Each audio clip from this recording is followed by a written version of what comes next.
ഉസ്താദുമാരെ, കലുഷ നിലങ്ങളിൽ പോരിനിറങ്ങിയ ധർമ്മസഖാക്കളെ, മറ്റു സ്നേഹം നിറഞ്ഞ മുഹിബ്ബീങ്ങളെ, സലാം അടക്കിക്കോളിൻ. അസ്സലാമു അലൈക്കും.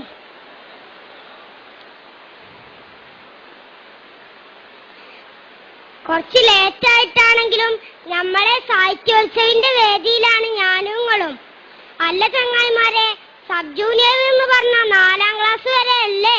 എന്നാ അതിന്റെ ലാസ്റ്റ് ചാൻസ് ആണ്. ചിന്തിച്ചിട്ടൊരു മന്ദപ്പ്.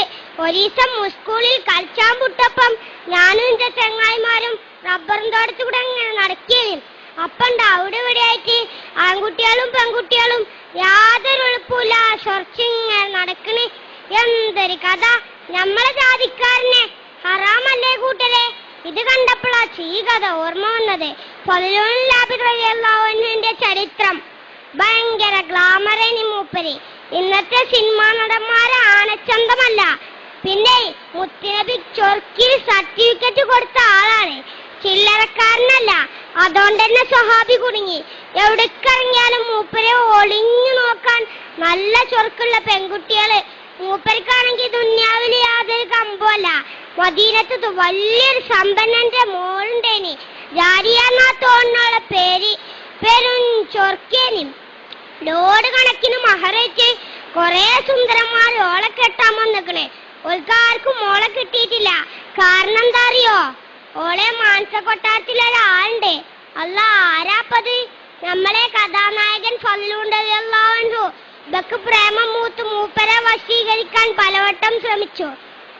മൂപ്പരിക്കുണ്ടോ പൂതി? സുബൈക്ക് പള്ളിക്കൊക്കെ പോകുമ്പോ പോലും സ്വൈര്യം കൊടുക്കൂല. അങ്ങനെ ഇരിക്കുമ്പോഴാണ് ഹജ്ജ് സീസൺ എത്തുന്നത്. പോകണോലൊക്കെ മദീന SISന്റെ അന്നത്തെ ചീഫ് അമീർ സൽമാൻ ഫാരിസ് റളിയല്ലാഹു അൻഹുവിന്റെ അടുത്ത് രജിസ്റ്റർ ചെയ്തു. കൂട്ടത്തിൽ നമ്മളെ ഫളിലൂനും ഉണ്ടേനി.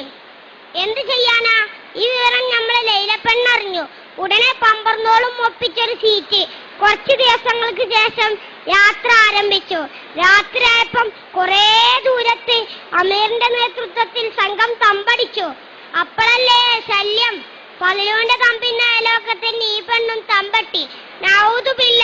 രാത്രി എല്ലാരും ഉറങ്ങിയപ്പോഴല്ലേ പുകില് ഈ പെണ്ണ് ഫളിലുവിന്റെ തമ്പിനകത്ത് കയറി പറ്റിയേക്കണ്.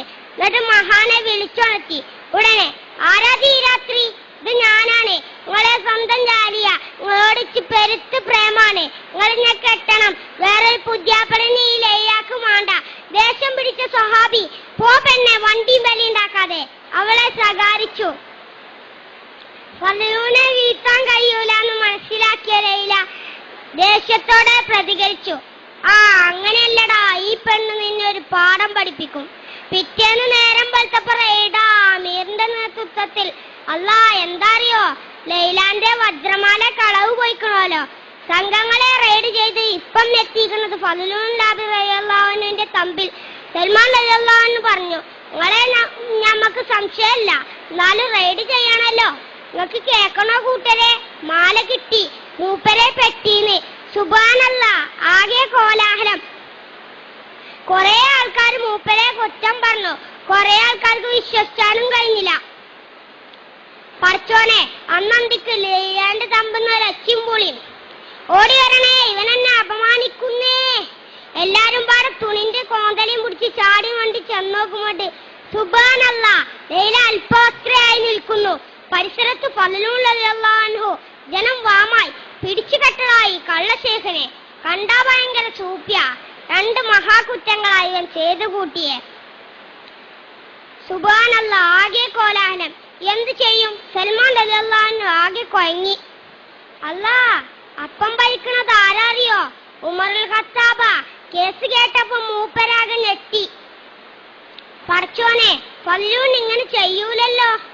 അതുണ്ടാകൂല. ഏതായാലും ഈ കേസ് നടത്താൻ നല്ലത് അലി റളിയല്ലാഹു അൻഹു ആണ്. അങ്ങനെ കേസ് അലി റളിയല്ലാഹു അൻഹുവിന്റെ അടുത്ത്. അപ്പൊ തന്നെ ലൈലിയോൾ അടിമി വറക്കാൻ തുടങ്ങിയിരിക്കണേ. അലി റളിയല്ലാഹു അൻഹു ചോദ്യം തുടങ്ങി ലൈലാനോട്. ഇതൊക്കെ ഉണ്ടായോ? അതെ. മാല എവിടെനി? എന്റെ പെട്ടിയില്. അതെന്താ അണിയാഞ്ഞു? ഒന്നുമില്ല. പിറ്റേന്ന് ബലാത്കാരത്തിന് ശ്രമിച്ചയാക്കും മാല എടുക്കാൻ വന്നപ്പോ അതിന് കഴിയൂലേനോ? എന്താ അറിയില്ല. ഫളിലുവിനോട് ഇതൊക്കെ ഉണ്ടായോ? അതെ, ഞാനൊരു തെറ്റും ചെയ്തിട്ടില്ല. പിന്നെ എങ്ങനെയാ നിങ്ങൾ ലൈലയുടെ തമ്പിൽ? അല്ലാഹു ആലം. എന്ത് ചെയ്യും റബ്ബ് എങ്ങനെയായാലേ. ഉടനെ അലി റളിയല്ലാഹു അൻഹു ലൈലാന്റെ അടിമനെ വിളിച്ചു. ഇവനാണെങ്കിൽ കിടുകിടാ വറക്കുണ്ട് ട്ടോ. പറയടാ, എന്തുണ്ടായി? പറയാമേ, എന്റെ യജമാനത്തി പറഞ്ഞത് കളവാണ്. ആദ്യത്തെ ദിവസം യജമാനത്തി ആ തമ്പിൽ പോയിരുന്നു. മാല കഴുത്തിൽ തന്നെയായിരുന്നു അണിഞ്ഞിരുന്നത്. രണ്ടാമത്തെ ദിവസം ഫലൂനെ ഒരു പൊടി തന്നു അതുകൊണ്ട് മയക്കിക്കൊണ്ടുവരാൻ യജമാനത്തി എന്നോട് പറഞ്ഞു. ഞാനങ്ങനെ ചെയ്തു. ശേഷം എന്തോ മണപ്പിച്ചു. അപ്പോൾ സഹാബിക്ക് വെളിയിൽ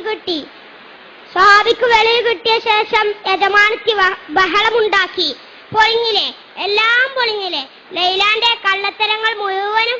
അങ്ങനെ ലൈലക്കെതിരെ ശിക്ഷ വിധിച്ചു. സത്യമേ ഒടുക്കം ജയിച്ചുള്ളൂ. അതാണ് എപ്പോഴും സത്യസന്ധരാകാന്ന് പറയണത്. നോക്കിയും കൂട്ടരെ, നിങ്ങൾ ഈ സ്വഹാബിന്റെ മനസ്സ് ഇത്രയും നല്ലൊരു സുന്ദരനെ കിട്ടിയിട്ടും അള്ളാഹ്ക്കും വേണ്ടി ഒഴിവാക്കിയത്. നമ്മളൊക്കെ ആണെങ്കിൽ ചാടി പൂണോളും. അള്ളാഹു അവരുടെ കൂടെ നമ്മെ സ്വർഗത്തിൽ ഒരുമിച്ച് കൂട്ടട്ടെ, ആമീൻ. നേരം കുറേയായി. കഥ പറഞ്ഞ് ഞാനും കൊയങ്ങി. കേട്ടങ്ങളും നിർത്താനേ. അടുത്തെല്ലാം നിങ്ങൾക്ക് കഥ അറിഞ്ഞുതരാൻ ഈ കുഞ്ഞാനുണ്ടാവൂല. അള്ളാഹു നമ്മെ നന്മയിലാക്കട്ടെ, ആമീൻ. അസ്സലാമു അലൈക്കും.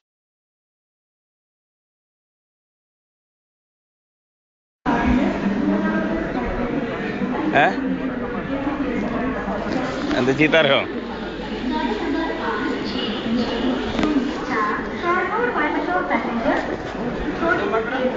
ഒന്നുമില്ല. ആര് പറഞ്ഞു? Your attention please. Train number 566604, Sharnoor Coimbatore.